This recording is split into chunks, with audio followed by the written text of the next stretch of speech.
Hey folks, Harley Day Rider back at you once again. Your good old friend HDR out here on the lovely 2018 Road Glide Ultra. A little bit more wind than I thought there would be. We're going to swing it here though because let's see where this guy's going here. He's looping around.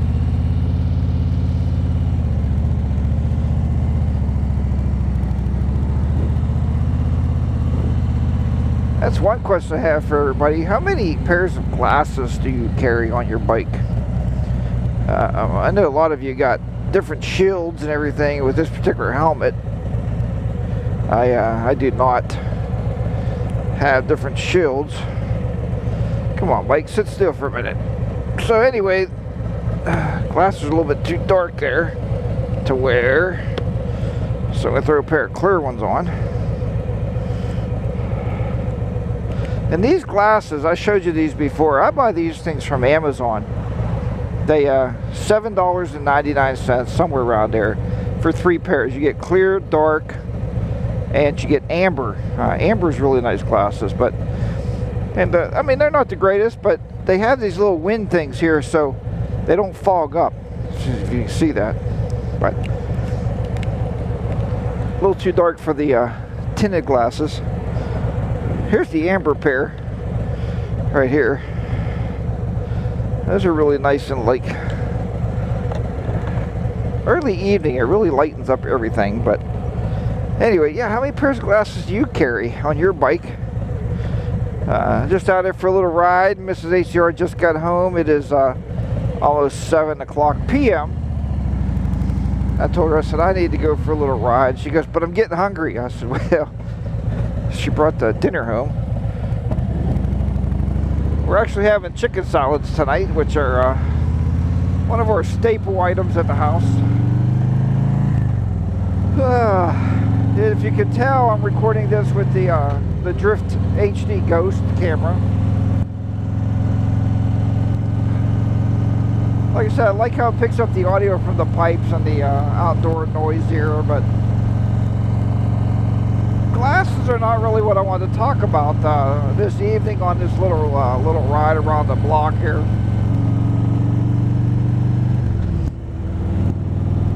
What I wanted to talk about was something that always bothers me, and I'm sure it bothers a lot of you, because I see a lot of people selling their motorcycles on Facebook, and they claim it's due to not enough time to ride. So what we're going to talk a little bit about is time management. How do you manage your time? And, you know, what is the best way to manage time?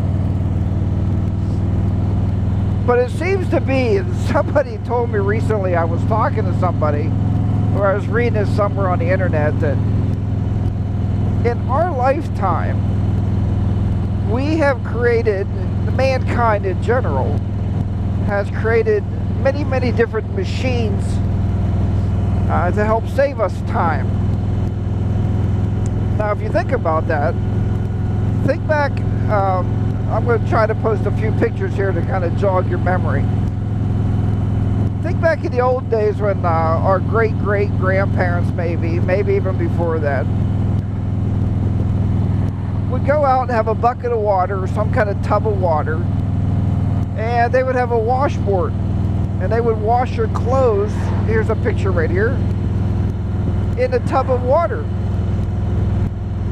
Or maybe they'd go down to the creek or the crick, and they would wash their clothing with a washboard. Then they would come back to the house, they'd hang them up on some kind of line. Well, over the years, we found that man evolved, and times changed, and we built a washing machine to wash the clothes. I know when I was first married years and years ago, decades ago, we had a ringer washer, or what was it? Not a ringer washer? Maybe it was called a ringer washer. I don't know, but it was a washing machine that had double little squeezers on it, basically, and once there was no rinse cycle or spin cycle. So the clothes get done washing, you took them out and you stuck them through that thing, and it would wring the water out, squeeze it out. I'll show you a picture here. Hopefully I can find one, you'll see it. And the water would go back into the tub. Well, then man figured it would be better to put some kind of spinning mechanism and spin the clothes a little bit drier before you put them in a thing called the dryer, so you don't have to hang them outside. We were talking at work last week, and everybody was getting to the microwave and heating their food up, and I said, wonder what the office was like before the microwave was invented. How did you heat your food up? And one of the younger guys there said, well, maybe people just brought sandwiches. And I said, maybe that's the case. I remember my dad used to take sandwiches all the time to work. And he took sandwiches and snack cakes and stuff like that to work. So maybe that's the case. But, oh, come on. Did you ever notice cars will be spaced out exactly enough space where you can't make a turn? But yeah, so the microwave was something else that was invented to give us more time. And over the course of years, I mean, there's been many inventions. I mean, look, for instance, a horse and buggy, right? And then the first automobile was invented to get us places a little quicker, to give us more time to visit or more time to shop. Talk about shopping. We used to have, when I was growing up, we had towns. And in the town, there was a bunch of stores. I took you through some more towns before around here. And nowadays, there is, there was shopping malls. Now, to make it so it's even better for you and save you more time, you can place orders online, stop at the local shopping store, and pull your car in and pick all your merchandise up. Again, saving you time. But now everybody likes to save even more time. People don't want to leave the house, so they shop on places like Amazon and Amazon or any of the hundreds of thousands of online retailers now. Well, now they're starting to close down the shopping centers, the malls. But it saves us time, right? Because we go home and our packages are sitting by the door.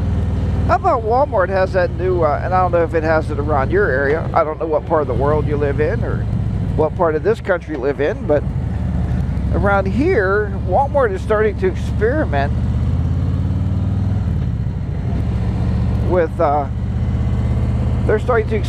with, you buy your groceries and they have a key to your house. And when you're at work, they come in, they put all your food away in your refrigerator and in your cupboards. And again, just saving you time. But how come with all this time saving and everybody's saving time for each other, I got later ran over the curb. With all this time savings we have nowadays, how come now we have less time for each other than what we had back in the 50s and 60s? Even growing up, when I grew up in the 70s, and I can remember my parents going to my aunt and uncle's house, and every weekend they'd have more time to enjoy each other. You got to really watch these roads nowadays, folks, to make sure there's no tar and chip going on. It looks pretty safe.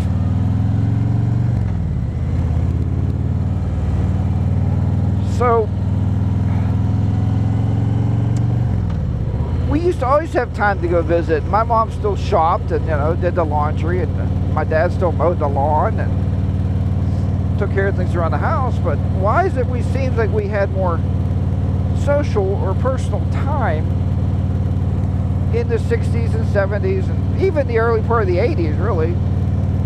And I know a lot of you will say it was in the 90s when the dreaded internet came along. And that just gives us a different kind of time or different kind of social, trying to make sure, yep, still recording, that's good.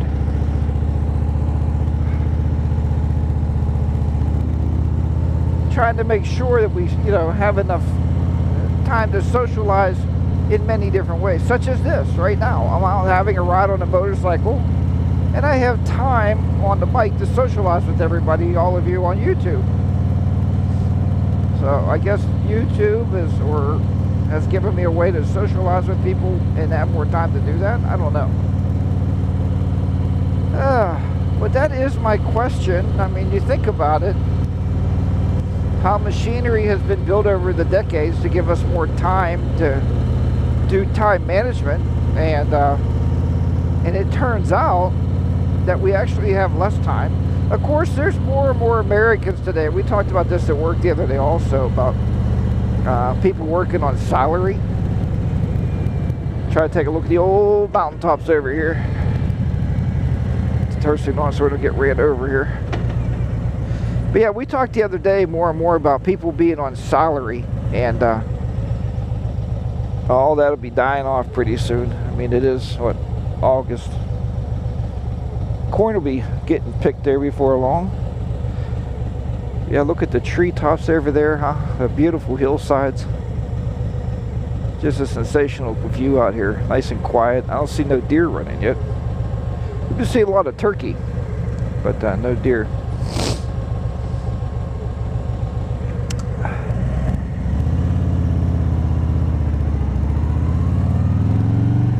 So anyway, we've been talking recently about people being on salary, and when you're on salary, and I don't know who started this or how this ever happened, but I guess people tend to work more, so they're taking less time for themselves to do things because they have machines to help them do their livelihood things that you have to do, right?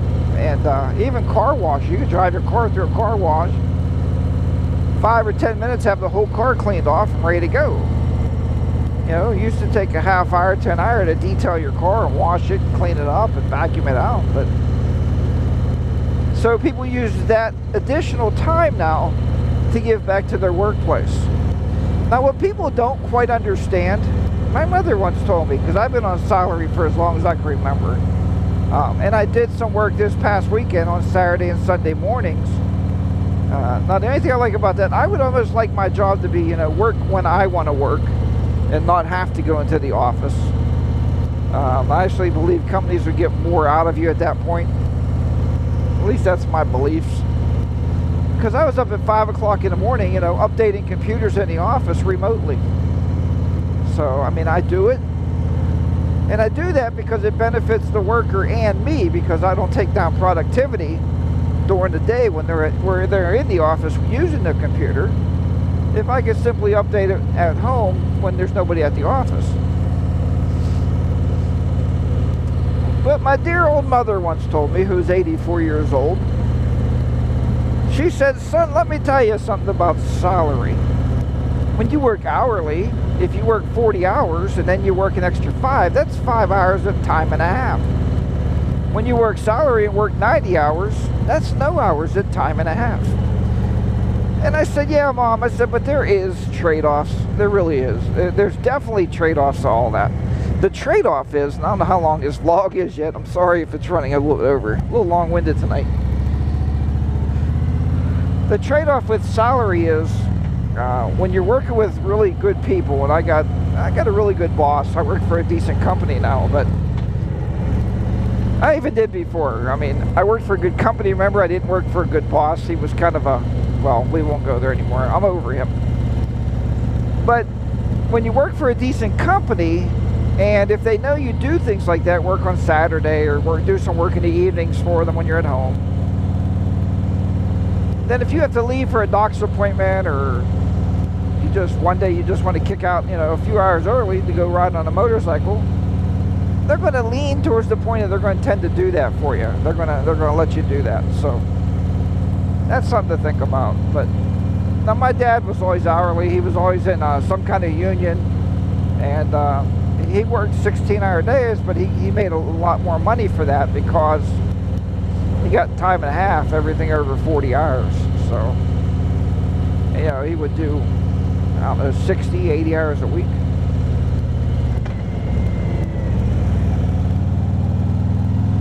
All right, folks, but I want to hear about your time management. what you do to manage your time. It's sad for me when I hear people are working 60 to 80-hour weeks, especially if you're on salary, you know, because like my dear old mother used to say, I didn't tell you what my dear old mom said.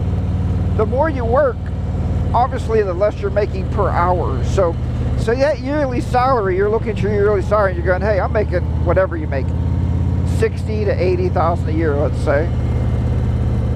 That's based on a 40-hour week salary. And if you do 60, now you're dropping that wage down from, you know, 30, 40, 50 bucks an hour. And you're starting to drop that wage down to, you know, 10 or 15. You may be better off to go to a department store somewhere and work hourly. And if you work over, you get paid time and a half. You might actually make more money.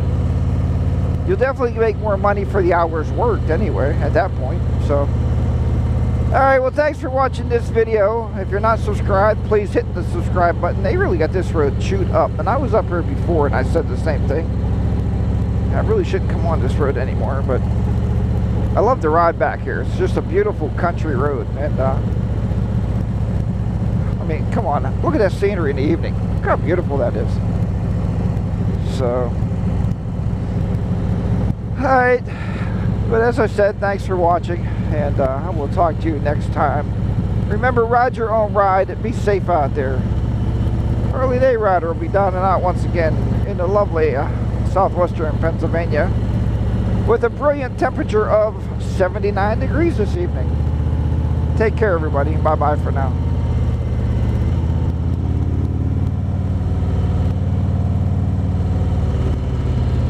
Just another magnificent view on the hillside.